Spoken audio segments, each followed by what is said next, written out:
Hello viewers, I am Abul Kalam, assistant teacher in English, Tarapasha High School and College.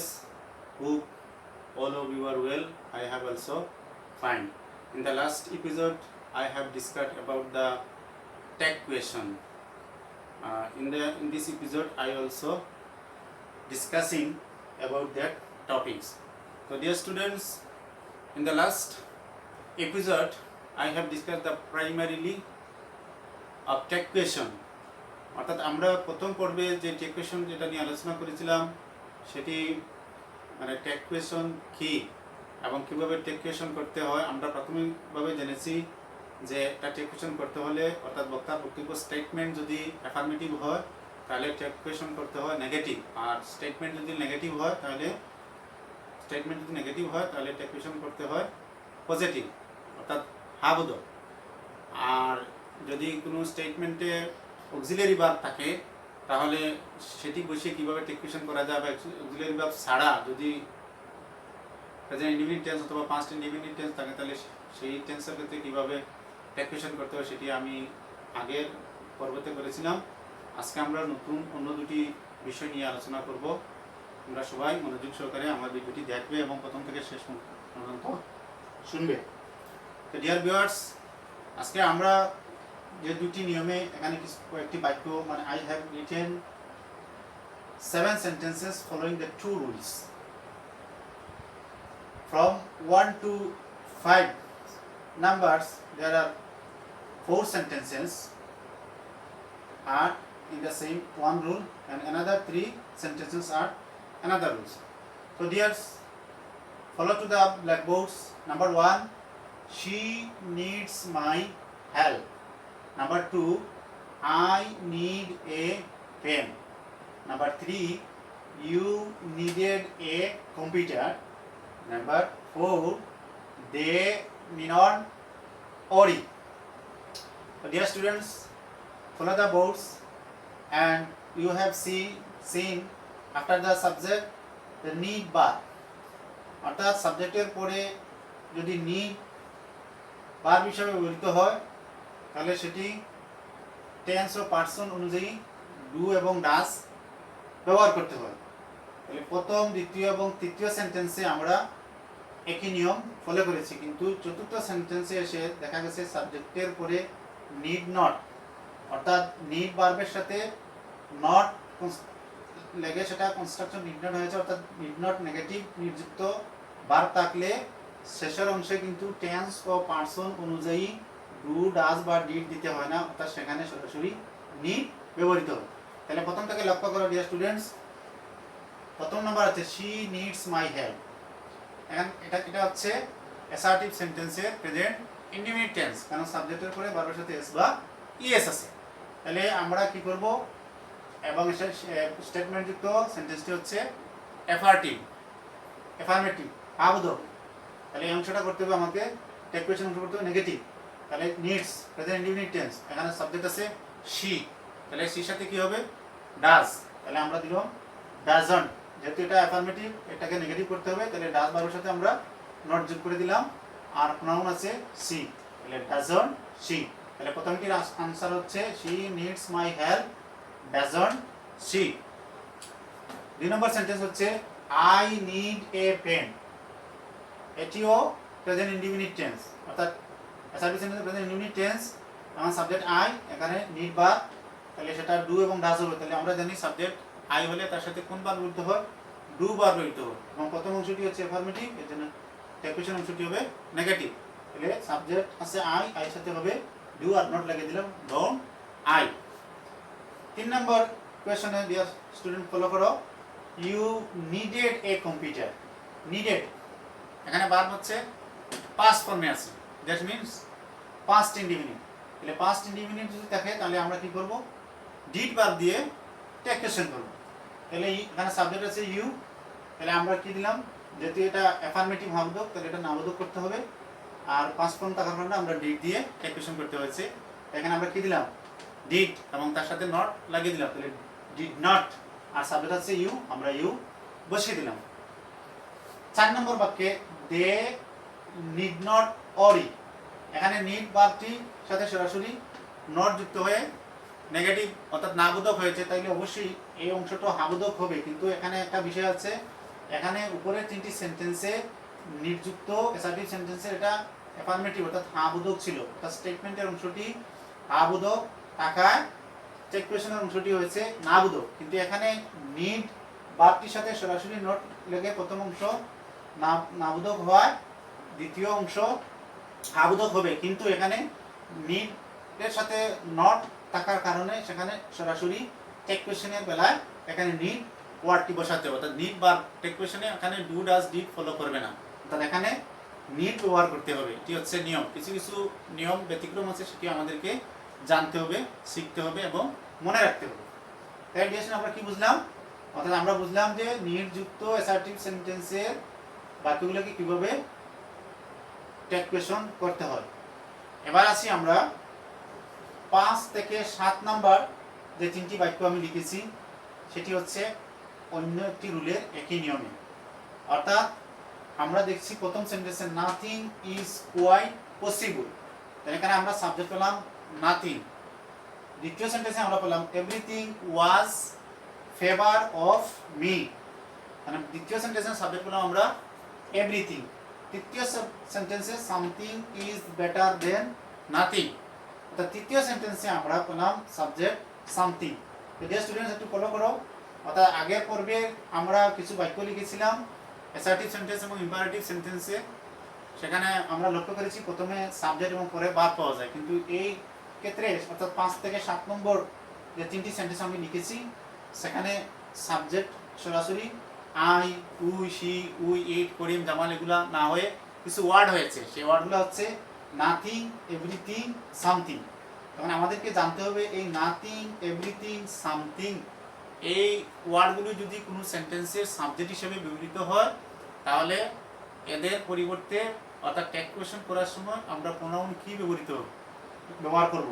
তো এদের পরিবর্তে pronoun ইট ব্যবহার করতে হবে, অর্থাৎ থিং মানে জিনিসকে বোঝাচ্ছে, এভরিথিং, সামথিং, এনিথিং। তো ডিয়ার স্টুডেন্টস এটা আগের নিয়মে এই নাথিং ওয়ার্ডটি নেগেটিভ, অর্থাৎ এই ওয়ার্ডই হচ্ছে নেগেটিভ অর্থাৎ না বোধক, অর্থাৎ না প্রকাশ করছে। তাই সেহেতু এই স্টেটমেন্ট যুক্ত এই অংশটি হচ্ছে নেগেটিভ, তার কাজে আমাকে করতে হবে টেক কোয়েশনের অংশটি পজিটিভ অর্থাৎ হা বোধক। তাহলে এখানে সরাসরি সাবজেক্ট অক্সিলিয়ারি ভার্ব ইজ আছে, আমরা ইজ দিয়ে দিলাম। আর আমরা আগেই বলেছি এই ওয়ার্ডগুলো দিয়ে যখন কোনো সেন্টেন্স শুরু হবে তখন তাদের পরিবর্তে আমরা প্রোনাউন ইট ব্যবহার করব। তাহলে আমরা কি ব্যবহার করলাম? ইট ব্যবহার করলাম, অর্থাৎ nothing is quite possible is it. 2 নম্বর বাক্য হচ্ছে everything was favour of me. তাহলে এখানে একইভাবে আগের নিয়ম হবে, এখানে অক্সিলিয়ারি ভার্ব ওয়াজ আছে এবং এভরিথিং এর পরিবর্তে প্রোনাউন আমরা ইট ব্যবহার করব এবং এই প্রথম স্টেটমেন্ট অংশটি হচ্ছে অ্যাফার্মেটিভ অর্থাৎ হ্যাঁ বোধক। তাহলে আমার শেষের অংশ হবে না বোধক। তাহলে কি হবে? ওয়াজ এর সাথে আমরা নোট লাগিয়ে দিই, ইট বসিয়ে দিলেই হয়ে যাবে। তাহলে কি হবে? ওয়াজন্ট ইট। এটা শেষ হয়ে গেল। 7 নম্বর বাক্য হচ্ছে something is better than nothing. সেখানে এই অংশটি হচ্ছে অ্যাফার্মেটিভ অর্থাৎ হ্যাঁ বোধক, স্টেটমেন্ট যুক্ত সেন্টেন্সটি হ্যাঁ বোধক এবং সরাসরি অক্সিলিয়ারি ভার্ব ইজ আছে এবং সামথিং এর পরিবর্তে আমরা প্রোনাউন ইট ব্যবহার করব। কাজেই সেটা টেক কোয়েশন হবে isn't it, isn't it.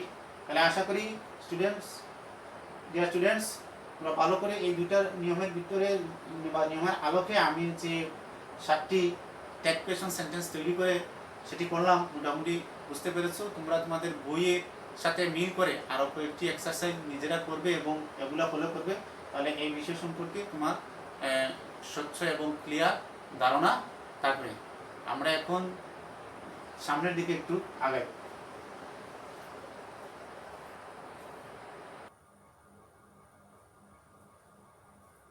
Dear students, I have also written 8 sentences on the board. You follow the board and try to understand what I say. So dear students, look the board from number 1 to 5 in the same rule, and number 6, 7 and 8 rules, 8 number sentences has completed following the others rule. So dear students, follow number 1. Everybody hates a liar. Number 2, somebody went there. Number 3, anyone may come. Number 4, nobody cleaned the room. Number 5, none can help you. এই 1 থেকে এই 5 পর্যন্ত এই 5টি sentence হচ্ছে একই নিয়মে, অর্থাৎ আমরা দেখছি এভরিবডি, সামবডি, এনিওয়ান, নবডি এবং নান, এই সমস্ত ওয়ার্ড দিয়ে যদি কোনো সেন্টেন্স শুরু হয় তাহলে ট্যাগ কোয়েশন করার সময় এই ওয়ার্ডগুলোর পরিবর্তে দে ব্যবহৃত হয়। তো ডিয়ার ভিউয়ার্স, তোমরা লক্ষ্য করো, অর্থাৎ এভরিবডি হেটস এ লায়ার, অর্থাৎ আমরা আগে যে ট্যাগ কোয়েশন করেছি যদি এখানে সাবজেক্টের পরে অক্সিলারি কোনো হেল্পিং বার পাওয়া যেত তাহলে হেল্পিং বার সরাসরি এখানে বসে, এটা অ্যাফার্মেটিভ থাকলে এখানে নেগেটিভ দিয়ে সাবজেক্টের প্রোনাউন বসিয়ে দিলেই হয়ে যেত, কিন্তু এখানে হেল্পিং ভার্ব নাই, সেজন্য আমাদের সেই আগের নিয়মেই হেল্পিং ভার্ব না থাকলে ডু, ডাজ, ডিড এই 3টি ভার্ব দিয়ে করতে হবে, অর্থাৎ প্রেজেন্ট ফর্মে থাকে, অর্থাৎ সেন্টেন্সটি যদি প্রেজেন্ট ইনডিফিনিট টেন্স হয় বা প্রেজেন্ট ফর্মে থাকে তাহলে ডু, ডাজ দিতে হবে।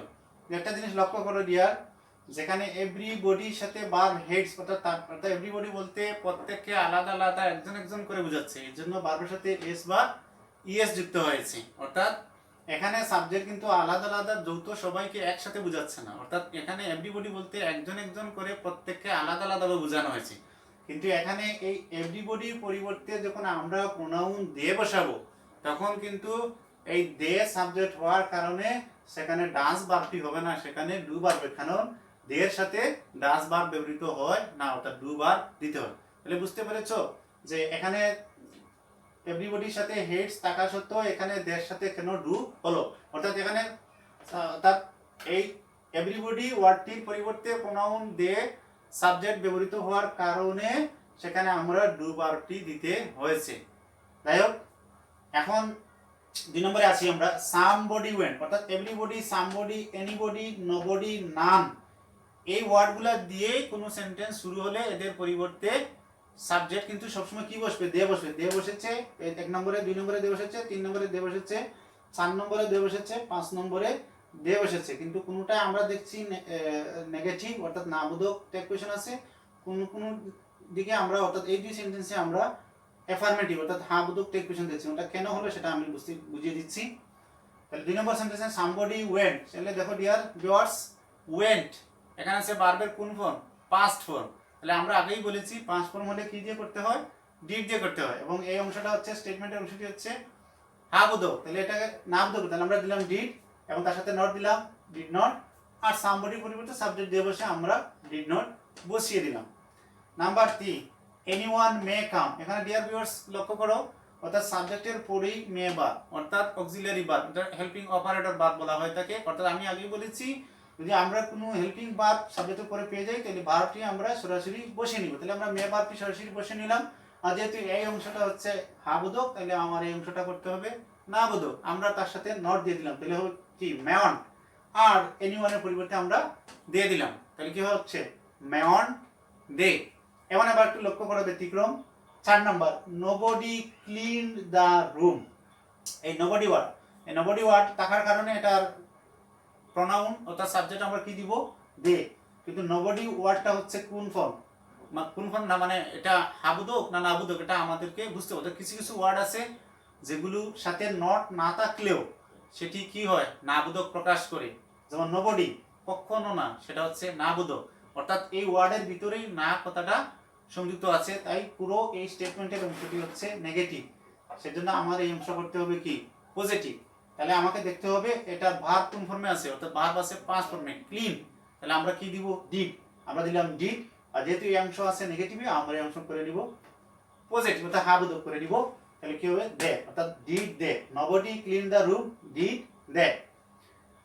5 নম্বর ডিয়ার ভিউয়ার্স একই নিয়মে হয়েছে, অর্থাৎ নান মানে none can help you, none মানে কেউ না, সেটার অর্থ হচ্ছে নেগেটিভ, অর্থাৎ কেউ তোমাকে সাহায্য করতে পারে না মানে নেগেটিভ, এটাও অর্থ প্রকাশ করছে নেগেটিভ, তাহলে স্টেটমেন্টের এই অংশটি হচ্ছে নেগেটিভ, তাহলে আমার ট্যাগ কোয়েশন অংশটি হবে হ্যাঁ বোধক।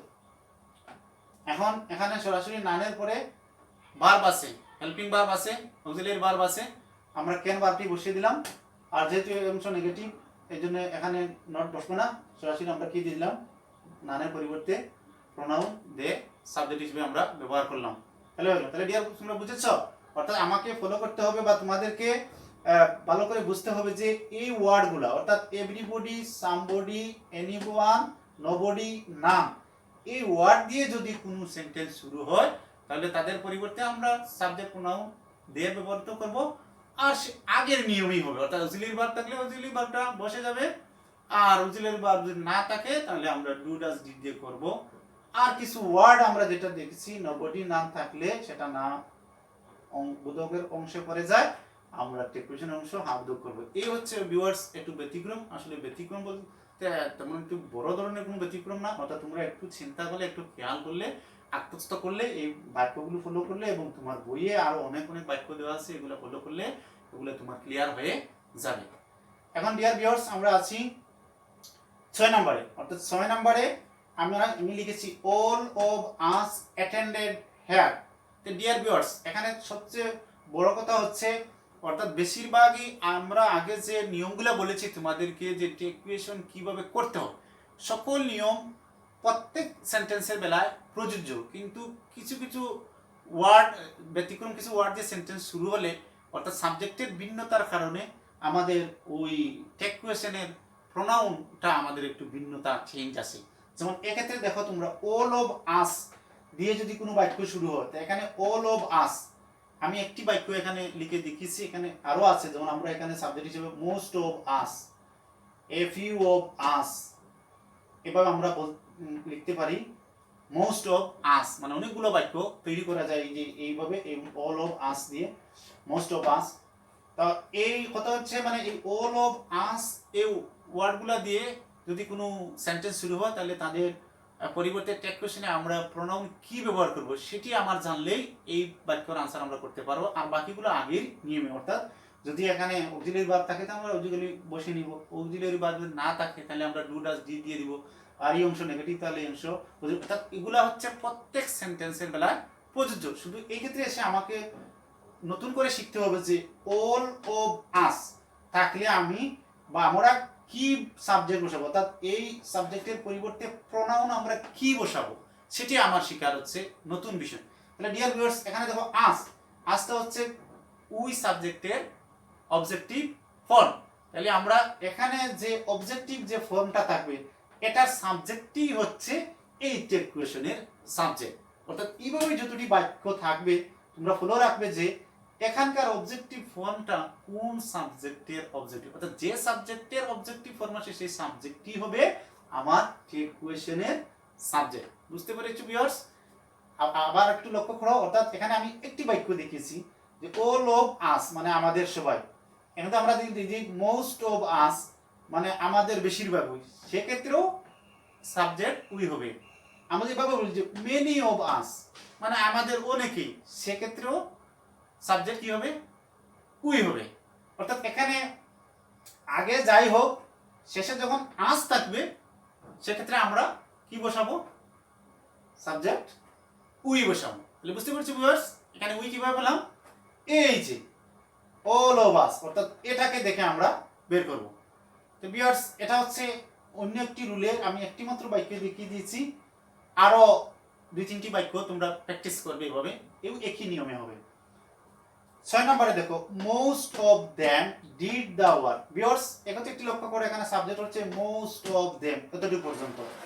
তাহলে এই সেন্টেন্সে ঠিক আগের সবগুলো নিয়ম বহাল থাকবে, শুধু সাবজেক্ট আমরা কি নিব সেটা আমরা নির্ধারণ করব এটা সাবজেক্টের উপরে, অর্থাৎ স্টেটমেন্টের সাবজেক্টের উপরে টেকুয়েশনের প্রোনাউনটা আমরা কি নিব সেটা নিব। তাহলে ভিউয়ার্স দেখো মোস্ট অফ দেম, কিন্তু দেম কথাটা আছে, তাহলে দেম হচ্ছে কোন সাবজেক্টের অবজেক্টিভ ফর্ম, দে সাবজেক্টের অবজেক্টিভ ফর্ম। তো সেক্ষেত্রে ওই আগের সকল নিয়ম ফলো করবে, শুধু আমরা এই চেঞ্জ পাবো এই সাবজেক্টের, এই মোস্ট অফ দেম সাবজেক্টের পরিবর্তে টেকুয়েশনে আমরা প্রোনাউন কোন সাবজেক্ট বসাবো সেটি পরিবর্তন হবে। তাহলে দেখো ভিউয়ার্স আমরা এখানে কিন্তু 5টি ইউনিট টেন্সে আছে, ডিড ভার্ব আছে, তাহলে এটা আমরা কি করব, ডিড দিয়ে করব। এবং সেন্টেন্সটি অর্থাৎ স্টেটমেন্টটি আছে অ্যাফার্মেটিভ হ্যাঁ বোধকে, তাহলে এই অংশ আমরা করব না বোধক। তাহলে আমরা কি দিলাম, ডিড যেহেতু বার পাচ্ছে এখানে মূল বার পাস ফর্ম, এবং আবার আমাকেও ডিড দিয়ে করতে হবে, যেন দিলাম আমরা ডিড, তার সাথে নট দিলাম, আর মোস্ট অফ দেমের পরিবর্তে আমরা সাবজেক্ট দে বসালাম। তাহলে কি হলো ভিউয়ার্স, মোস্ট অফ দেমের পরিবর্তে সাবজেক্ট হলো দে।